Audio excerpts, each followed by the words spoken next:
The purpose and scope of Common Criteria 11, CC11, focus on managing third-party and subservice organization risk with the same discipline applied to internal controls. In the SOC 2 framework, CC11 ensures that all external providers, whether cloud platforms, SaaS partners, payment processors, or customer support vendors, operate under continuous oversight. These entities often perform critical services or handle sensitive data, making their controls integral to the organization's own assurance. CC11 bridges shared responsibility boundaries, confirming that external dependencies uphold the same commitments defined in the organization's scope and categories. The objective is not only to vet vendors once, but to sustain ongoing confidence through governance, monitoring, and evidence across the entire vendor lifecycle. Effective third-party oversight begins with vendor classification and tiering. Vendors must be grouped based on service criticality and risk exposure. High-tier providers, such as infrastructure hosts or payment gateways, demand more frequent and rigorous scrutiny than lower-tier services like marketing tools or training platforms. Tiering criteria include the nature of data handled, potential impact of failure, and dependency depth within business operations. For example, a SaaS vendor processing personal data would rank higher than one delivering general communications support. Proper classification ensures that diligence, contract rigor, and monitoring frequency scale with actual risk rather than organizational convenience. During onboarding due diligence, the organization verifies that a potential vendor meets its security, privacy, and compliance expectations before integration. This process often includes security questionnaires, reviews of SOC 2 or ISO 27001 attestations, and assessments of policies covering access control, incident response, and data protection. Legal and compliance teams evaluate privacy notices, cross-border data transfer mechanisms, and relevant certifications. Each assessment produces a residual risk rating and documentation of mitigations or compensating controls. Completing due diligence before contract execution ensures the relationship starts with clarity, measurable assurance, and documented accountability. Robust contractual safeguards formalize the security and reliability expectations established during onboarding. Agreements must include audit rights, confidentiality clauses, and specific security obligations aligned with the organization's SOC 2 commitments. Data protection clauses define roles, controller versus processor, along with incident notification requirements and response timelines. Service level agreements, SLAs, and remediation expectations specify performance metrics and consequences for breaches. Legal precision ensures that commitments made to customers flow down seamlessly to subservice providers, transforming governance from intent into enforceable practice. The treatment of subservice organizations, those nested within a provider's operations, requires special attention. These entities may manage data centers, authentication systems, or back-end processes that underpin the primary vendor's services. SOC 2 recognizes two models: inclusive, where the provider's controls are tested within the same report, and carve-out, where they are excluded but disclosed. Organizations relying on carve-out providers must review those entities' SOC reports and bridge letters to confirm period alignment and criteria coverage. Each subservice must be referenced within the system description and vendor register to maintain transparency. Oversight of these layered relationships ensures reliability through every tier of dependency. A well-maintained vendor risk register provides the operational foundation for CC11 oversight.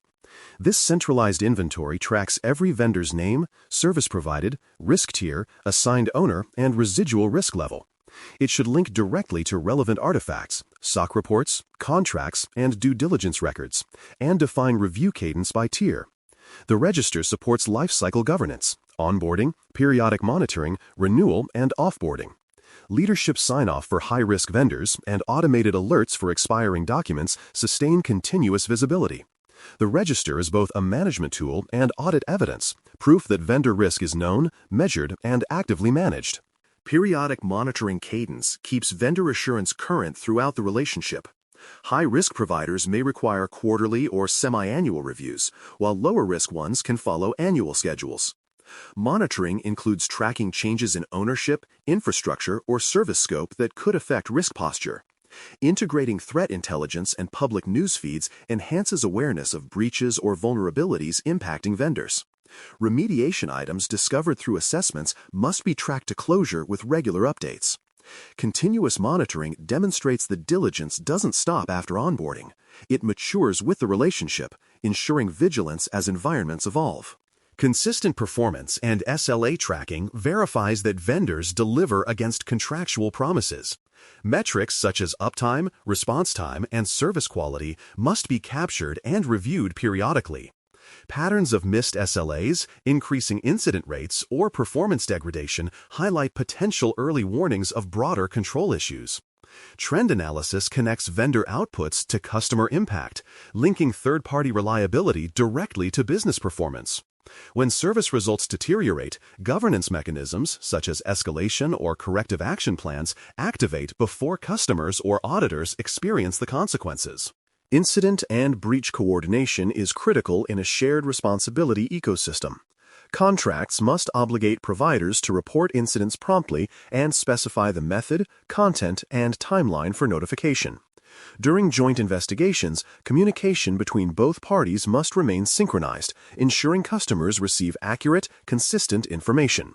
Root cause analyses should document how the incident was contained, what remediation steps occurred, and what preventative measures were added. These findings are logged in the vendor risk register and, where necessary, inform contractual revisions. Coordinated response maintains integrity and protects the organization's reputation during crises involving external partners. Finally, the vendor offboarding and termination process ensures security and compliance at the end of a relationship. Vendors must provide evidence of data return or certified destruction, fulfilling contractual obligations. All system credentials, tokens, and network connections must be disabled immediately. Residual commitments, such as ongoing confidentiality or audit cooperation, must be tracked to completion. Confirmation letters or termination certificates provide tangible evidence of closure. Proper offboarding prevents orphaned access, data retention violations, and reputational risk, closing the vendor lifecycle with the same rigor as its initiation. For more cyber-related content and books, please check out cyberauthor.me.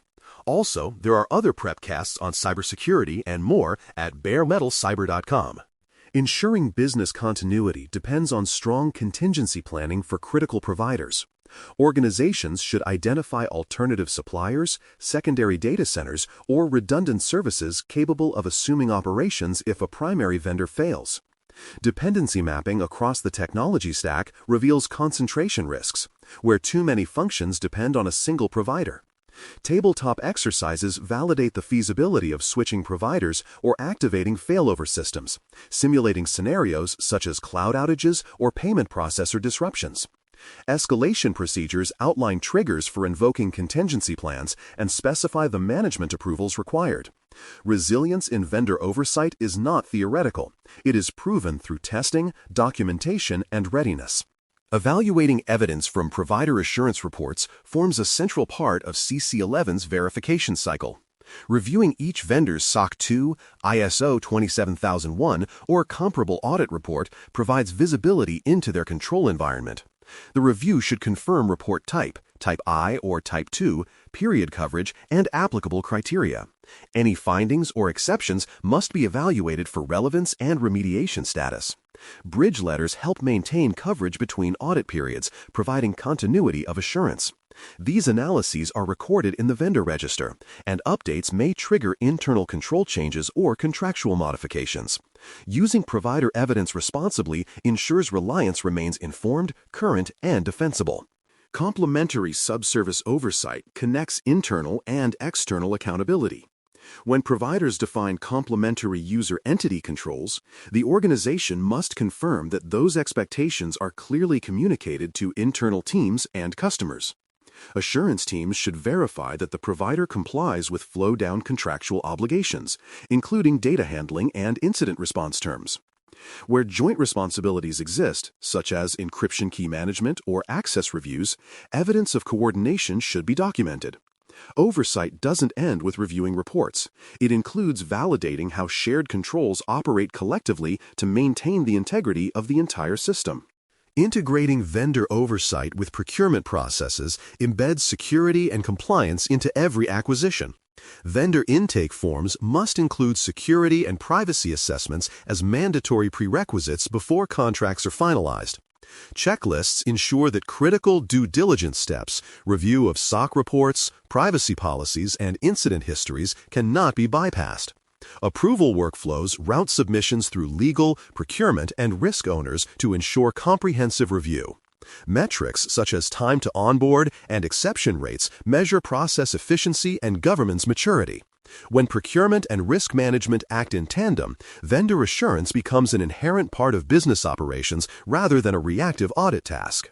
The adoption of automation and tooling transforms vendor management from a spreadsheet exercise into a continuous monitoring discipline. Vendor risk platforms consolidate due diligence evidence, SOC reports, and contracts in one system of record. Automated reminders prompt teams to renew attestations, refresh assessments, or update ownership details before deadlines lapse. Dashboards visualize risk tier status, SLA metrics, and remediation trends for leadership and governance committees. Quarterly reporting from these tools supports executive oversight, enabling data-driven decisions about vendor prioritization and investment in remediation. Automation ensures consistency, timeliness, and transparency across an increasingly complex vendor ecosystem. Addressing fourth-party risk, the dependencies of your providers, extends assurance beyond direct relationships. Contracts must require transparency about key subservice providers and demand notification of any changes. Assessments should evaluate the criticality of these nested services, particularly when they support essential functions like hosting, storage, or authentication. Concentration risk analyses identify when multiple vendors rely on the same underlying provider, potentially creating systemic exposure. Escalation procedures outline when fourth-party issues warrant executive review or business continuity actions. Managing these extended dependencies ensures that the assurance chain remains unbroken, even several layers deep. A structured data protection and privacy review ensures that vendor relationships uphold the organization's privacy commitments. Contracts must specify the lawful basis for data processing, cross-border transfer mechanisms, and alignment with privacy laws like GDPR, CCPA, or regional equivalents. Confidentiality obligations should include breach notification pathways and timelines matching internal policies. Reviews also confirm that vendors implement adequate technical and organizational measures, encryption, access control, and minimization to safeguard personal data. Integrating privacy diligence into vendor oversight aligns CC11 with the SOC 2 privacy and confidentiality categories, ensuring compliance and trust coexist. To demonstrate ongoing compliance, organizations must maintain clear evidence for CC11. Required artifacts include a current vendor register, completed due diligence reports, and executed contracts with confidentiality clauses and non-disclosure agreements attached. SOC reports, bridge letters, and related assurance documents must be archived and indexed by vendor. Dashboards and metrics reports show the cadence of reviews, renewal completion rates, and remediation progress. These records collectively prove that vendor oversight is continuous, systematic, and verifiable across all service tiers. Common pitfalls can weaken vendor governance if left unaddressed. Long-term vendors may remain active without renewed diligence, leaving outdated assessments in place. Organizations may rely on expired SOC reports without requesting bridge letters, creating assurance gaps. Offboarding is sometimes incomplete, allowing lingering accounts or access credentials to persist. The remedy lies in automation, clear ownership, and recurring reminders. Risk teams must own the process of renewal verification, and dashboards should flag overdue artifacts in real time. Preventative governance eliminates these recurring blind spots, maintaining both compliance and operational integrity. Structured sampling and validation keeps the oversight program credible. During audits, representatives from each vendor tier should be selected for review, verifying the currency and completeness of evidence. For each sampled provider, teams must confirm that SOC reports are current, remediation actions are closed, and SLAs are met. Incident coordination and breach handling evidence should be validated through tickets and correspondence. Results of these reviews feed back into the vendor register, ensuring that gaps identified through sampling translate directly into corrective actions. Sampling provides proof that the oversight program functions in practice, not only in policy. Regular governance and reporting elevate vendor oversight from operations to strategy. Quarterly summaries to leadership should include metrics on high-risk vendors, exceptions, and improvement initiatives. Dashboards visualize trends such as SLA adherence, renewal rates, and remediation completion percentages. Unresolved deficiencies or repeated audit findings must escalate for executive review, ensuring that vendor risk receives the same scrutiny as internal control gaps. Governance reporting transforms vendor management into an integrated part of the organization's overall risk and compliance narrative. Vendor oversight maturity evolves through distinct stages. The maturity progression for CC11 begins with spreadsheet tracking and ad hoc assessments. It advances to centralized risk platforms that automate workflows and generate periodic reports. Further maturity introduces continuous monitoring integrations with vendor APIs, providing real-time performance and compliance data. At the highest level, predictive analytics assess vendor health using external signals, financial stability scores, and threat intelligence feeds. This evolution creates an integrated vendor assurance ecosystem, where risk awareness and action occur continuously rather than cyclically. Measuring metrics for oversight health provides tangible insight into program performance. Key indicators include the percentage of vendors with up-to-date assurance reports, SLA compliance rates, incident response times, and completion of renewal diligence cycles. Tracking findings closure rates and exception aging exposes where governance needs reinforcement. These metrics, presented quarterly to leadership, quantify both progress and remaining risk. Over time, improvement in these indicators signifies growing vendor discipline and reduced exposure. In conclusion, CC11 reinforces that assurance does not stop at the organization's boundaries. It extends to every partner, platform, and sub-service provider within the ecosystem. Through structured classification, contractual rigor, continuous monitoring, and automated evidence management, organizations maintain transparency and control across all dependencies. Vendor oversight under CC11 ensures that trust is distributed, verified, and sustained throughout the supply chain. The next step, CC12, physical and remote environment controls, will shift focus from external vendors to the environments, offices, data centers, and remote workspaces, where operational and logical security converge.